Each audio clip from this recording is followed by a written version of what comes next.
Je voudrais avoir vécu autant des vrais voyages, quand s'offrait dans toute sa splendeur un spectacle non encore gâché, contaminé et maudit.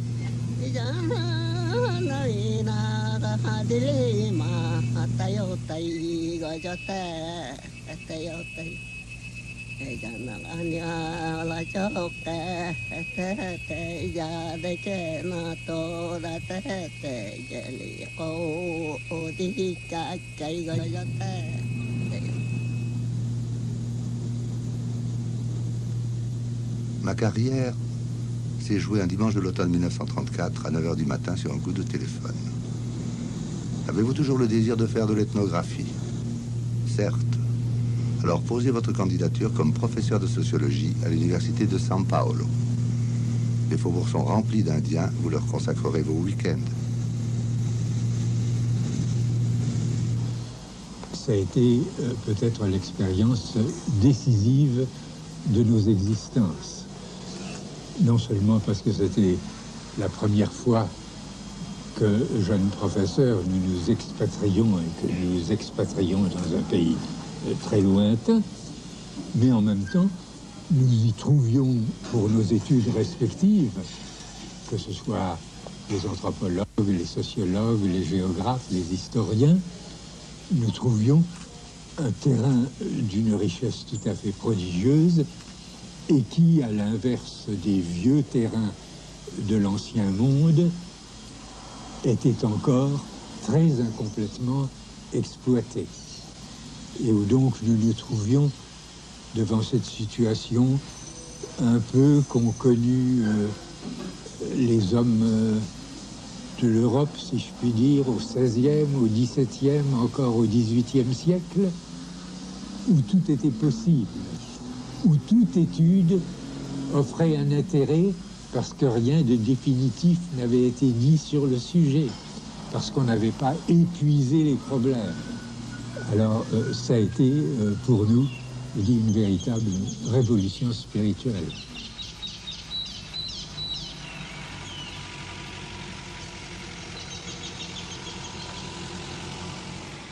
Les Canuvéo, ça a été ma première expérience de terrain.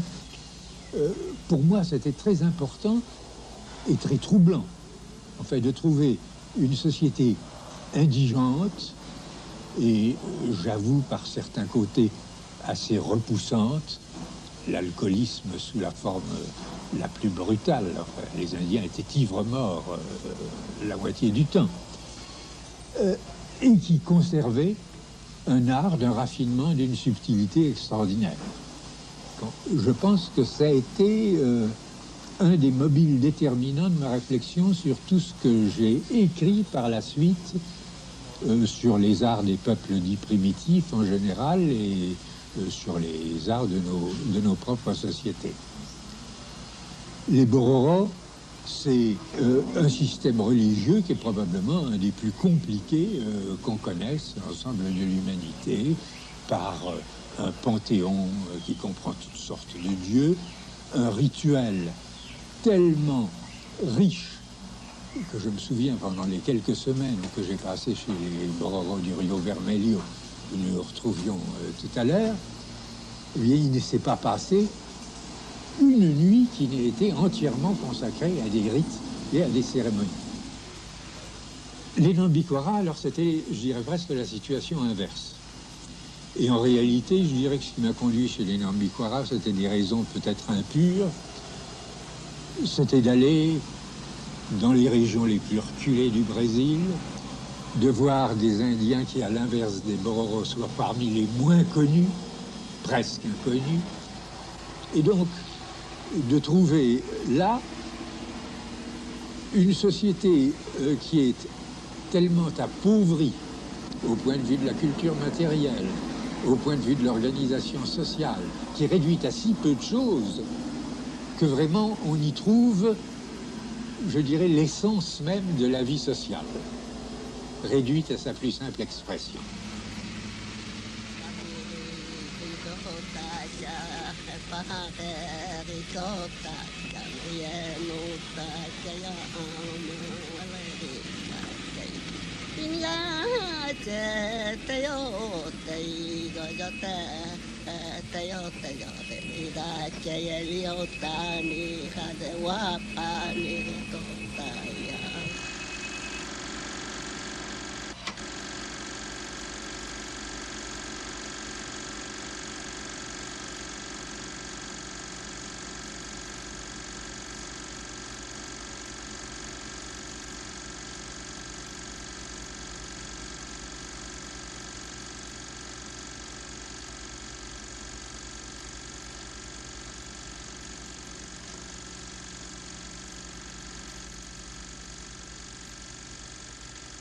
Tel, je me reconnais, voyageur, archéologue de l'espace, cherchant vainement à reconstituer l'exotisme à l'aide de parcelles et de débris.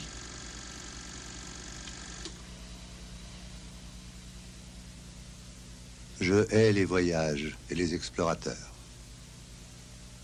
Et voici que je m'apprête à raconter mes expéditions. Mais que de temps pour m'y résoudre. 15 ans ont passé depuis que j'ai quitté pour la dernière fois le Brésil, et pendant toutes ces années, j'ai souvent projeté d'entreprendre ce livre. Chaque fois, une sorte de honte et de dégoût m'en ont empêché. L'aventure n'a pas de place dans la profession d'ethnographe. Elle pèse sur le travail efficace du poids des semaines ou des mois perdus en chemin. Qu'il faille tant d'efforts et de vaines dépenses pour atteindre l'objet de nos études ne confère aucun prix à ce qu'il faudrait plutôt considérer comme l'aspect négatif de notre métier. Les vérités que nous allons chercher si loin n'ont de valeur que dépouillées de cette gangue. Le terrain américain, sud-américain, au moins quand je l'ai connu, c'était de la nature encore plus que des hommes. Et que ça mettait donc l'humanité en perspective. Et d'autre part, que s'il y a une partie du monde qui reste toujours pour nous un mystère, c'est l'Amérique.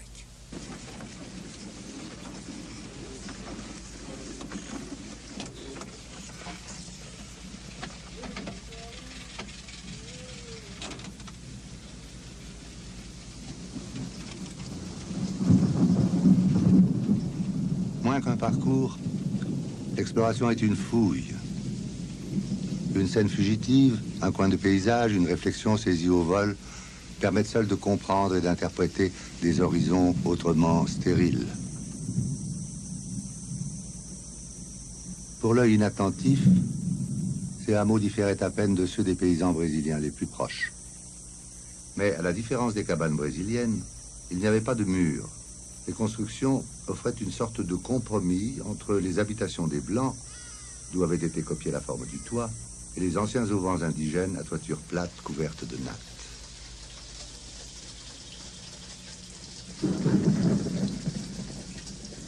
É aqui, né? Aldeia aqui, né? Lá no outro beira de Rio Pitou, outra aldeia, onde tem corralão, onde tem gado. Aqui é o senhor Francisco Balta, que arrendou aqui. Arrendou aqui a terra. Aqui. E está criando gado. Ele está criando. Está criando. Foi abandonado em 45. 45? 45. Ah, já faz muito tempo. Muitos anos já. É aqui da reserva. Ainda é reserva? É reserva. É aqui da reserva.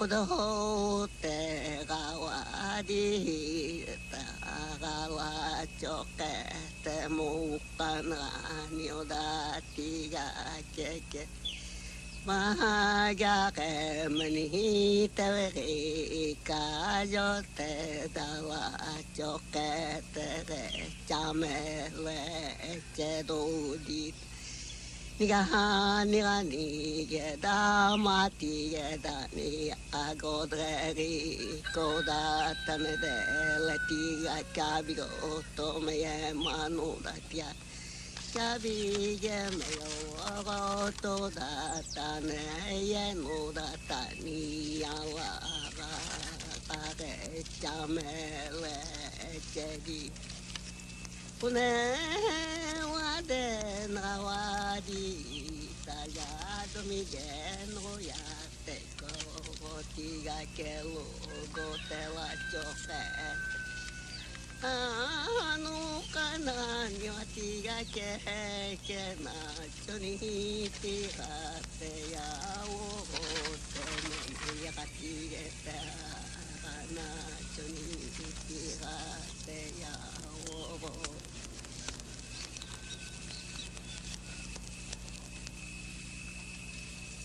Essa foto não é da senhora? Não são. Não? Uhum.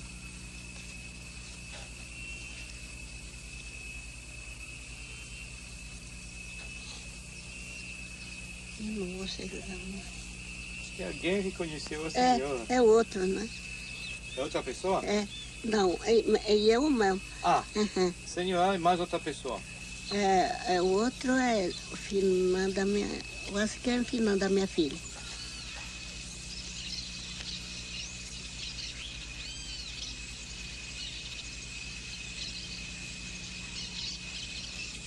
Ces Indiens chevaliers ressemblaient à des figures de cartes. Ils avaient des rois et des reines.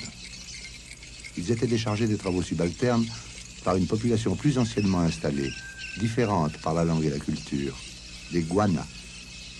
Ces Guanas cultivaient la terre et payaient un tribut de produits agricoles au seigneur Mbaya en échange de leur protection.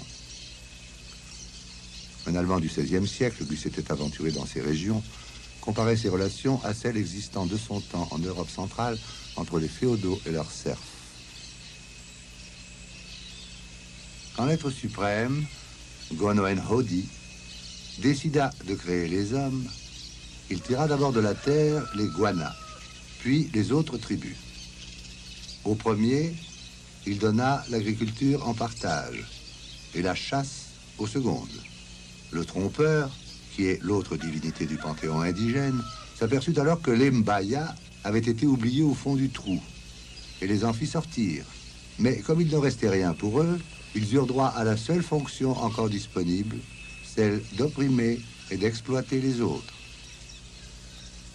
Y eut-il jamais plus profond contrat social que celui-là? C'est un livre où je me suis permis de dire tout ce qui me passait par la tête, et sans aucune prétention d'ordre scientifique. Ce que je veux dire simplement, c'est que même quand nous étudions sérieusement ces choses, même quand nous essayons de faire œuvre scientifique, eh bien, il y a place pour le reste, et il y a une place indispensable pour le reste.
Les anciens auteurs attestent que les fêtes, principalement celles qui célèbrent les plus importants moments de la croissance d'une enfant noble, étaient marquées par des exhibitions féminines dans des rôles de travestis, défilés guerriers, danses et tournois. Ces paysans loqueteux, perdus au fond de leur marécage, offraient un spectacle bien misérable. Mais leur déchéance même n'en rendait que plus saisissante la ténacité avec laquelle ils avaient préservé certains traits du passé.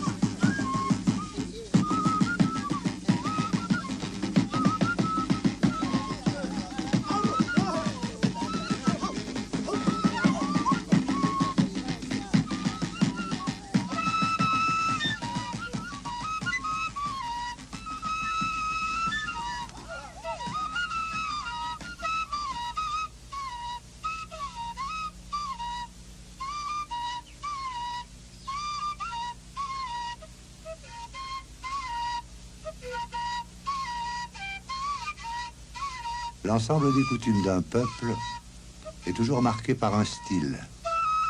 Elles forment des systèmes. Je suis persuadé que ces systèmes n'existent pas en nombre illimité et que les sociétés humaines comme les individus, dans leurs jeux, leurs rêves ou leurs délires, ne créent jamais de façon absolue, mais se bornent à choisir certaines combinaisons dans un répertoire idéal qu'il serait possible de reconstituer. Ces personnages de romans de chevalerie ont créé un art graphique dont le style est incomparable à presque tout ce que l'Amérique précolombienne nous a laissé et qui ne ressemble à rien, sinon peut-être au décor de nos cartes à jouer.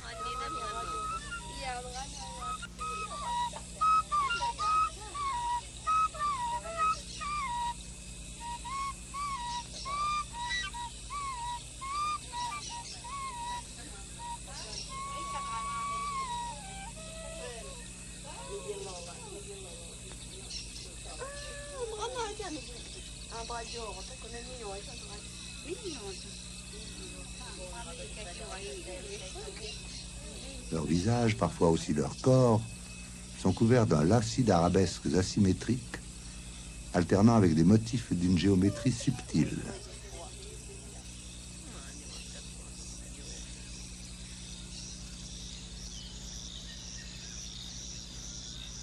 Je m'étais d'abord proposé de photographier les visages, mais les exigences financières des belles de la tribu auraient vite épuisé mes ressources.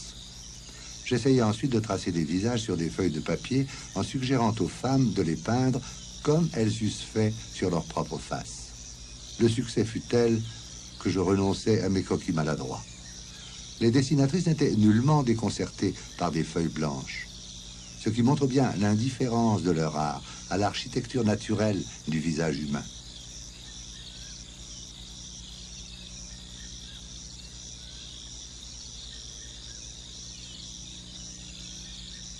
Les femmes pratiquent deux styles. Le style curvilinéaire, plus volontiers adopté pour les peintures du visage, et le style géométrique pour celle du corps. D'après le témoignage de Sanchez Labrador, les castes nobles ne portaient peint que le front, et le vulgaire seul s'ornait tout le visage.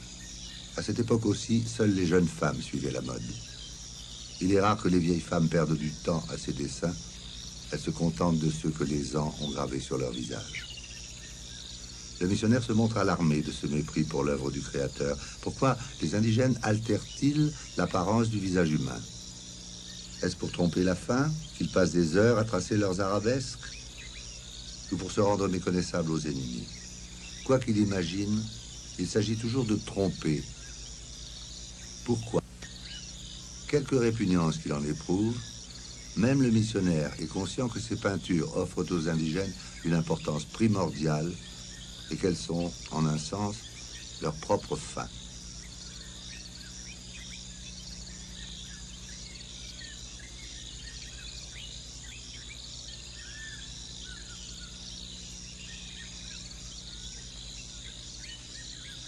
l'art indigène proclame un souverain mépris pour l'argile dont nous sommes pétris. De son point de vue de jésuite, Sanchez Labrador se montrait singulièrement perspicace en y devinant le démon. Serait-ce l'explication du caractère exceptionnel de l'art Cadouveo que par son intermédiaire, l'homme refuse d'être le reflet de l'image divine?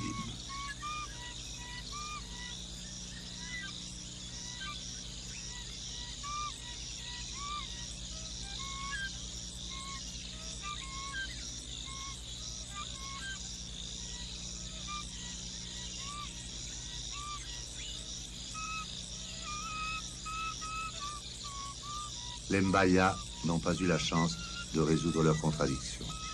Mais ce remède qui leur a manqué sur le plan social ne pouvait quand même leur échapper complètement.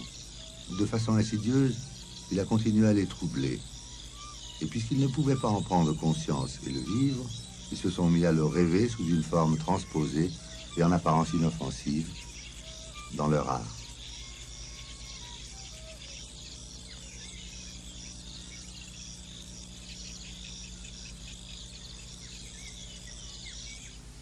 Il y a d'abord un élément biographique. Je suis fils de foi neveu de peintre, j'ai été élevé dans des ateliers d'artistes et donc, je dirais presque que l'aspect esthétique, c'est un peu le lait dont j'ai été nourri et il est donc naturel que j'y sois sensible. Il y a aussi le fait que Triste Tropique est un livre où je prenais des vacances vis-à-vis de ce que je considérais être la réflexion scientifique authentique. Et où, par conséquent, je pouvais me permettre d'introduire un certain nombre de choses qui n'auraient pas eu leur place, disons, dans les structures élémentaires de la parenté. Et puis, il y a enfin, et ce serait la réponse qui, pour moi, serait la plus sérieuse, c'est qu'il est nécessaire de prendre les phénomènes humains par tous les bouts et d'essayer de les prendre par tous les bouts simultanément. Et que cette espèce de coupure entre le sensible, l'esthétique d'un côté, l'intelligible de l'autre, qui règne sur nous depuis le XVIIe siècle, je pense, et tout ce que j'ai essayé de faire, c'est un effort pour s'en dégager. Et probablement, peut-être de façon moins facile ou complaisante que dans Triste Tropique, il me semble que c'est ce que j'ai essayé de faire tout au long de mes livres.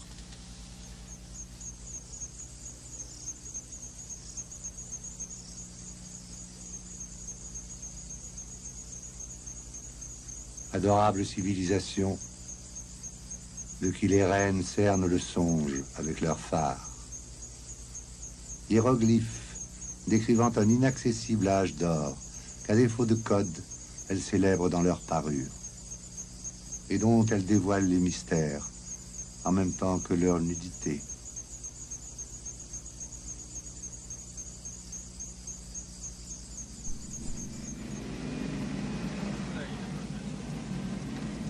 C'est un autre monde qui s'ouvre. Toujours domine une impression d'immensité. Le sol est si uni, les pentes si faibles, que l'horizon s'étend sans obstacle jusqu'à des dizaines de kilomètres. Une demi-journée se passe à parcourir un paysage contemplé depuis le matin, répétant exactement celui traversé la veille, de sorte que perception et souvenir se confondent dans une obsession d'immobilité. Le village de Kéjara restait un des derniers où l'action des missionnaires salésiens ne s'était pas trop exercée. Devant une société encore vivante et fidèle à sa tradition, le choc est si fort qu'il déconcerte. Dans cet écheveau aux mille couleurs, quel fil faut-il suivre d'abord et tenter de débrouiller?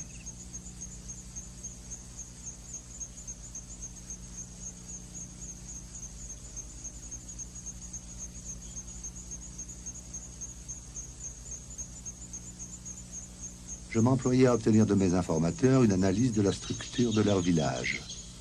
Nous passions nos journées à circuler de maison en maison, recensant les habitants, établissant leur état civil et traçant avec des baguettes sur le sol de la clairière les lignes idéales délimitant les secteurs auxquels s'attachent des réseaux compliqués de privilèges, de traditions, de grades hiérarchiques, de droits et d'obligations. Vu du haut d'un arbre ou d'un toit, le village Bororo est semblable à une roue de charrette, dont les maisons familiales dessineraient le cercle, les sentiers, les rayons, et au centre de laquelle la maison des hommes figurerait le moyeu. Un diamètre du village partage la population en deux groupes. Au nord, les Tchera, au sud, les Tougaré. Un individu appartient toujours à la même moitié que sa mère. Ensuite, il ne peut épouser qu'un membre de l'autre moitié. Les moitiés ne règlent pas seulement les mariages, mais d'autres aspects de la vie sociale. Chaque fois qu'un membre d'une moitié se découvre sujet de droit ou de devoir, c'est au profit ou avec l'aide de l'autre moitié. J'ai le sentiment, maintenant quand j'essaye de reconstituer mon évolution intellectuelle, ce qui est très difficile parce que j'ai une mémoire exécrable, j'ai le sentiment que j'ai toujours été, ce qu'on a appelé par la suite structuralisme, et que je l'étais même enfant. Mais, bien sûr, rencontrer les Bororo, qui sont, si je puis dire, de grands théoriciens structuralistes, eh bien, c'était une bénédiction pour moi.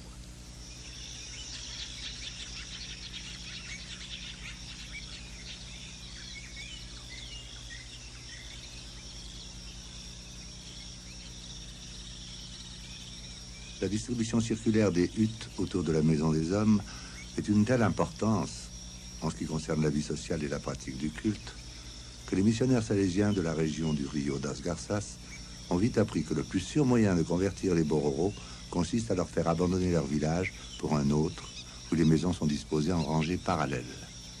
Désorientés par rapport aux points cardinaux, privés du plan qui fournit un argument à leur savoir, les indigènes perdent rapidement le sens des traditions, comme si leur système social et religieux, nous allons voir qu'ils sont indissociables, était trop compliqué pour se passer du schéma rendu patent par le plan du village.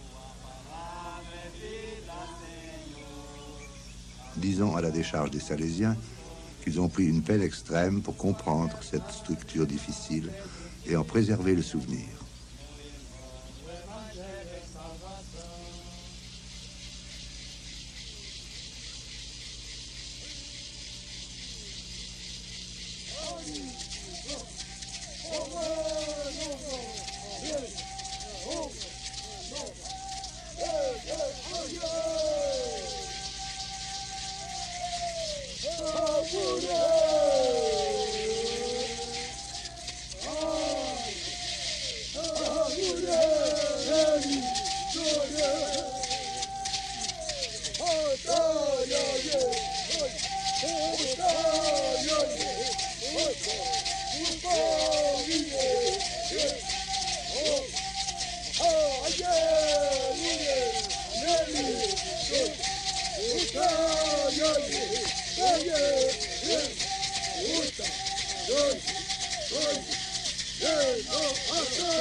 Au moment de mon arrivée à Kejara, un décès venait de se produire.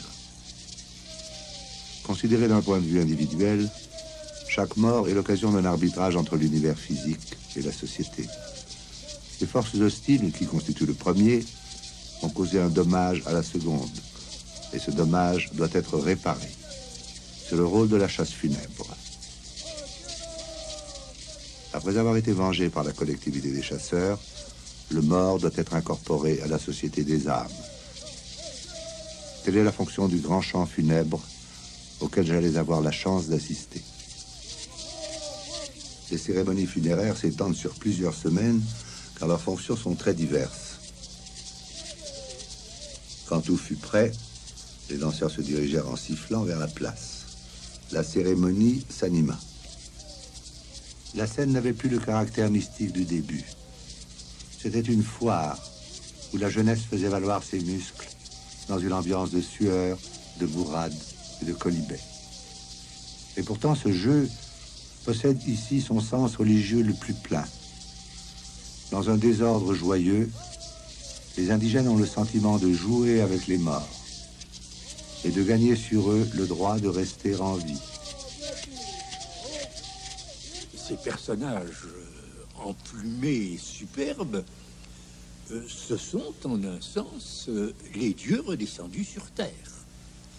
Alors, bien sûr, les missionnaires, au moins dans la première partie de leurs entreprises, parce qu'ils ont changé sur le tard, et les missionnaires ont souvent cherché à diminuer l'importance, si je puis dire, des divinités et de mettre l'accent sur le culte des morts, parce que c'est quelque chose qui existe aussi dans nos sociétés occidentales et qui est peut-être d'ailleurs le noyau le plus profond de la pensée religieuse dans l'Occident.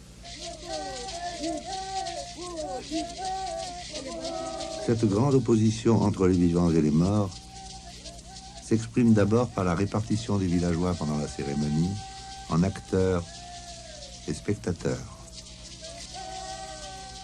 Il faut alors reconnaître au plan du village une signification plus profonde encore que celle que nous lui avons prêtée sur le plan sociologique.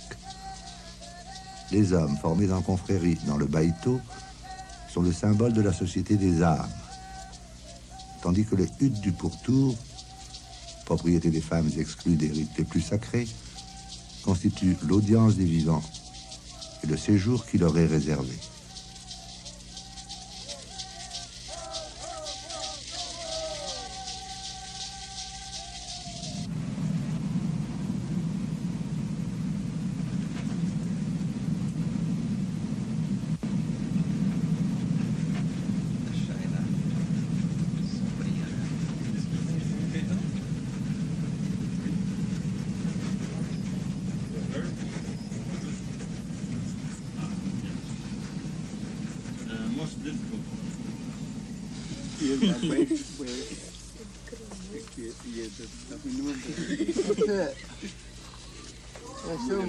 É um bolero que chama Hugo, né? Quer dizer, a filha dele tá aí no Merulho, chama Natividade. É, sim. Isso aqui é Marito, funeral. Sim, sim. Trado Gore, Trado Gore, Marigo do Canadá, galera.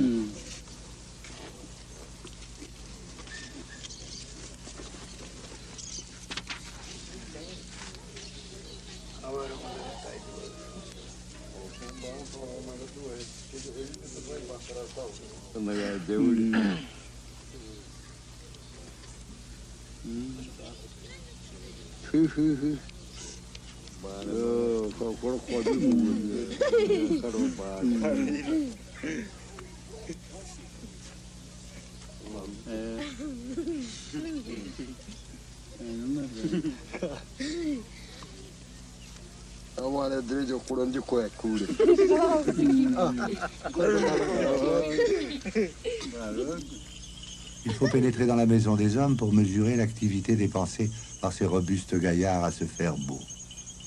Dans tous les coins, on découpe, on façonne, on cisèle, on colle. De fantastiques constructions de bambou et de plumes s'échafaudent. Avec une application d'habilleuse, des hommes à carrure de portefaix se transforment mutuellement en poussins, au moyen de duvets collés à même la peau. Si la maison des hommes est un atelier, elle est aussi autre chose. Les adolescents y dorment. Aux heures oisives, les hommes mariés y font la sieste, bavardent et fument de grosses cigarettes enroulées dans une feuille de maïs. Ateliers, clubs, dortoirs et maisons de passe Elle est enfin un temple. Et pourtant, sa signification dépasse encore celle qui s'attache au centre de la vie sociale et religieuse que j'ai essayé de décrire. Elle résume et assure les rapports entre l'homme et l'univers, entre la société et le monde surnaturel, entre les vivants et les morts.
Avec la chute du jour qui éloigne les moustiques, tous les hommes sont sortis de leur demeure familiale.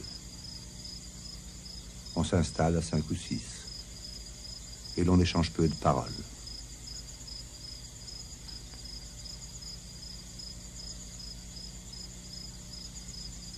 Au moraliste, la société Bororo administre une leçon. Il écoute ses informateurs indigènes. Ils lui décriront, comme ils l'ont fait pour moi, ce ballet où 2 moitiés de village s'astreignent à vivre et à respirer l'une par l'autre, échangeant les femmes, les biens et les services dans un fervent souci de réciprocité, mariant leurs enfants entre eux, enterrant mutuellement leurs morts, se garantissant l'une à l'autre que la vie est éternelle, le monde secourable et la société juste.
Chacun à l'intérieur de sa propre culture, précisément parce qu'il en fait partie, parce qu'il est un élément vivant de cette culture, peut la juger, la critiquer, essayer de la transformer. Que ça nous permette de juger des cultures totalement différentes, ça, je continue à ne pas le croire. Étant bien entendu qu'il est devenu très difficile de parler de cultures totalement différentes, parce que la plupart de celles qui existent dans le monde, elles sont déjà contaminées par la nôtre.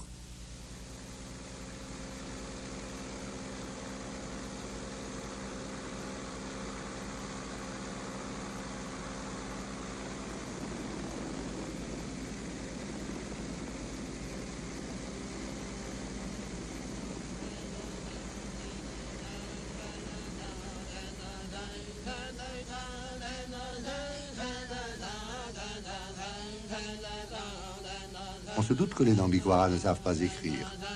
Je distribuais pourtant des feuilles de papier et des crayons dont ils ne firent rien au début. Puis un jour, je les vis tous occupés à tracer sur le papier des lignes horizontales ondulées. Que voulaient-ils donc faire? Ils écrivaient, ou plus exactement cherchaient à faire de leur crayon le même usage que moi. Mais le chef de bande voyait plus loin. Seul sans doute il avait compris la fonction de l'écriture. Il ne me communique pas verbalement les informations que je lui demande, mais trace sur son papier des lignes sinueuses et me les présente, comme si je devais lire sa réponse. Et il est tacitement entendu entre nous que son grimoire possède un sens que je feins de déchiffrer. Qu'espérait-il? Se tromper lui-même, peut-être, mais plutôt étonner ses compagnons, les persuader qu'il avait obtenu l'alliance du blanc et qu'il participait à ses secrets.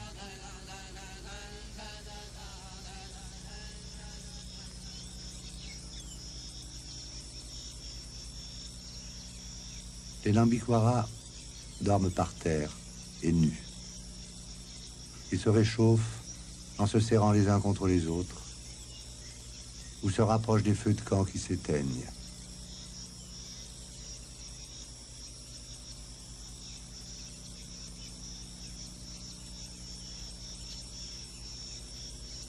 Couchés à même la terre qui s'étend alentour, les époux étroitement enlacés se perçoivent comme étant l'un pour l'autre le soutien, le réconfort, l'unique secours contre les difficultés quotidiennes et la mélancolie rêveuse qui de temps à autre envahit l'âme Nambikwara.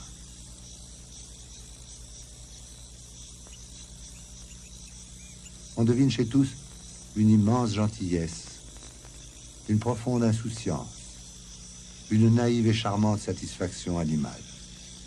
Et rassemblant ces sentiments divers, quelque chose comme l'expression la plus émouvante et la plus véridique de la tendresse humaine.